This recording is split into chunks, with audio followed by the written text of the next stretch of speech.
بسم الله والحمد لله والصلاة والسلام على سيدنا محمد صلى الله عليه وسلم.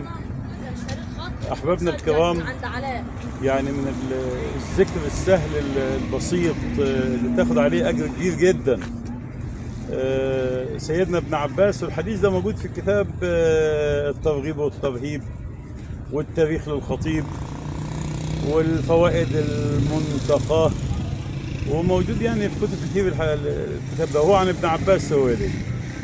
يعني من قال جزى الله عنا محمد صلى الله عليه وسلم ما هو أهله فقد أتعب 70 كاتبا من الملائكة 1000 صباح. يعني يقعدوا انت هتقول ذكر بس، هتقول كده اهو: جزى الله عنا محمد صلى الله عليه وسلم بما هو أهله، أو تقول جزى الله محمدا صلى الله عليه وسلم ما هو أهله.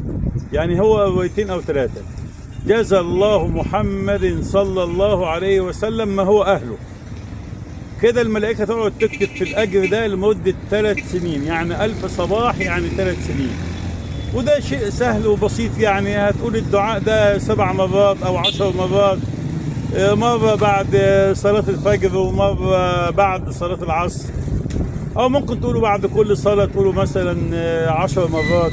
تعملوا ذكر من الأذكار، وده شيء سهل وبسيط يعني. وصلى اللهم على سيدنا محمد وعلى آله وصحبه.